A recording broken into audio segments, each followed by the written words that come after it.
今のフリーマン選手の状況と、今日出場があるのか教えてください。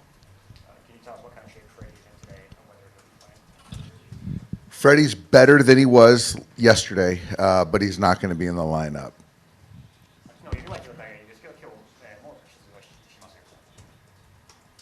Okay, we'll go to the first row on Dave and Yuji's right. If we can move the microphone up to the first row on Dave's right. Right here. What sort of restrictions, if any, will Roki be on tonight?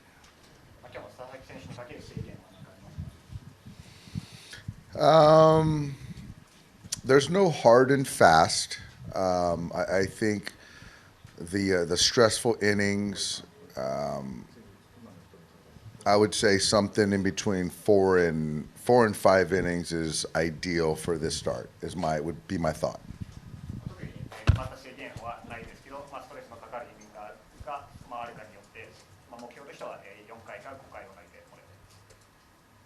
We'll stay right here on Dave's right. Hi, Stephen Wade with Associated Press. I ask the same question to the Cubs manager. There was a time when the Cubs and the Dodgers were one of those 6 or 7 big historic clubs, Cardinals, Red Sox, Giants, whatever. Suddenly now the Dodgers are so much above everybody else. What's that feel like? You know, there's like the Cubs are like the second-ran team here, and I don't mean this in any disrespect, but you guys are now so far above, seem to be so far above everybody else. How do you take that in, or how do you manage that?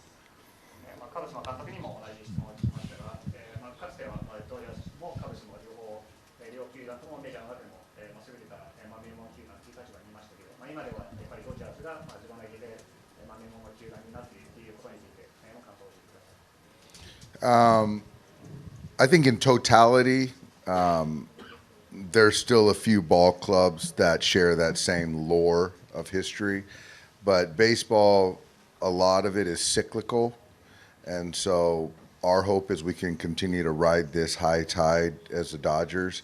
But in Japan, I just think it's just more skewed because of Shohei, and nothing against the other 3 Japanese players, but Shohei is just such a beast in this whole equation that there's a lot of 17 jerseys, Dodger jerseys here.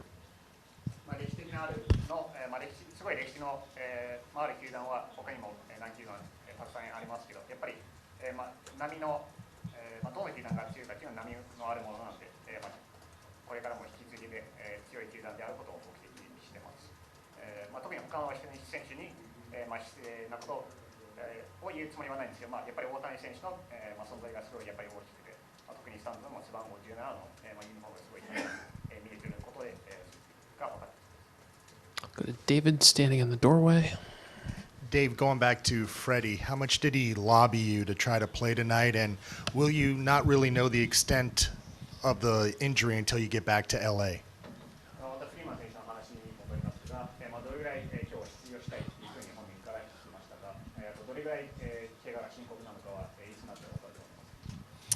He lobbied hard, like he always does. He wants to play every day, kind of prepared to play, but ultimately conceded to myself and the training staff.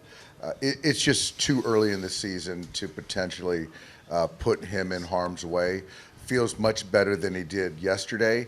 My expectation is that he'll be good to go for the Freeway Series.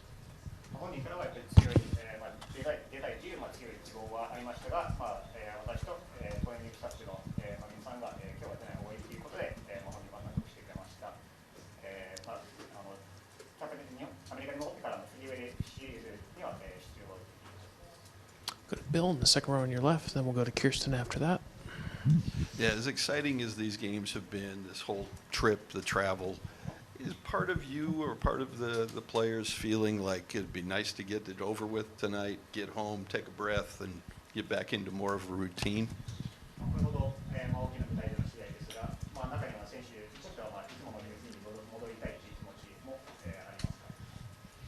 I think you said it perfectly. This has been a great trip, but I do think I speak for the players. We're ready to win a ball game tonight and get back home and get back to our regular lives and routine, but it's been a tremendous experience.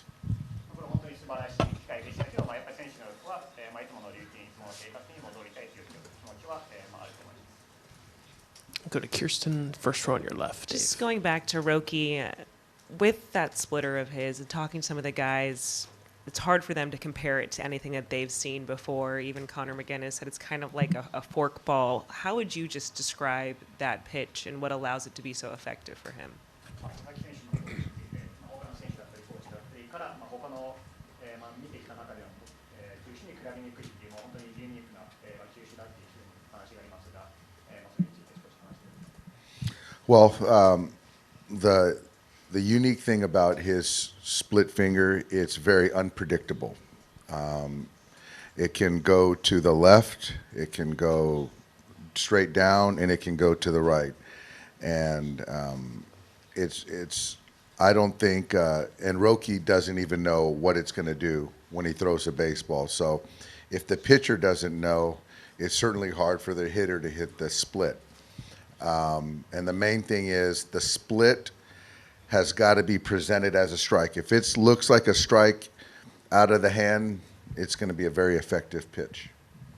佐々木選手のフォークのやっぱり独特なところは、予測しづらい、軌道だということで、左に落ちること、まっすぐ落ちるものと、右に落ちるものとたくさんあって、やっぱり、本人自体も、どっち方向に落ちるかっていうのはなかなか、予測しづらい、みたいなので、やっぱりピッチャー本人が、どっちに落ちるか分からない中ではやっぱり、すごい打ちづらいんじゃないかなというふうに思います。でまず、一番大事なのは、ストライクに見える、バッターに見せることが、やっぱり大事だと。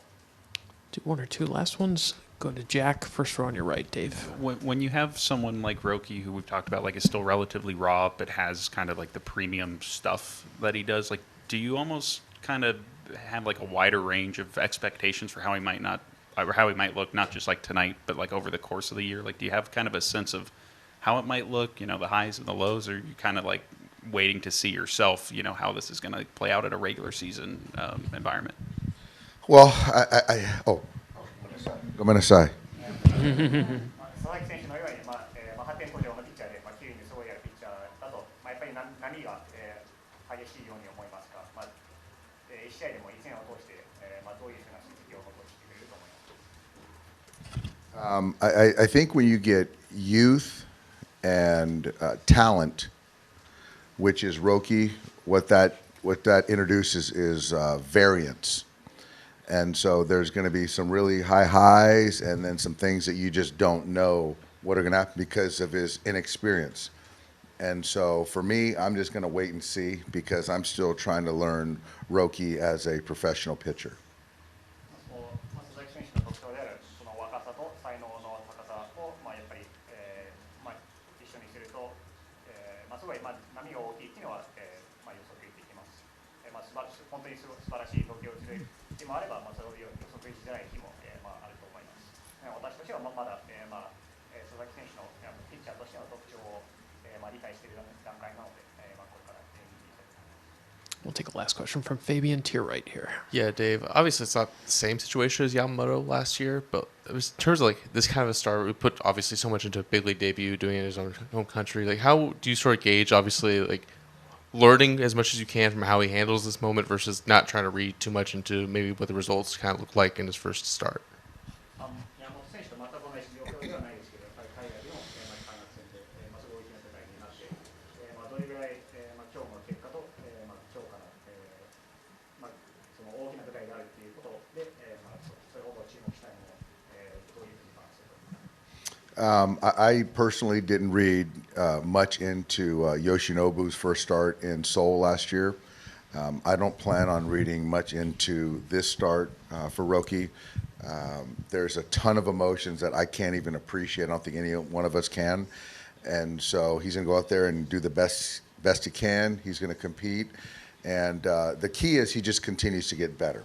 And so that's kind of the hope. And that's what Yoshinobu did last year. And that's the expectation for Roki. 山本選手の去年のデビュー戦も、それほど重視しなかったですし、今年の佐々木選手のデビュー戦も、それほど重視していません。私も、他の人にもすごい分からない複雑な気持ちがあると思うので、まず一番はやっぱりその佐々木選手が中央に、成長していくっていうのが一番大事だと思います。 All right, Dave, Yuji, thank you guys so much. Appreciate it. Enjoy tonight.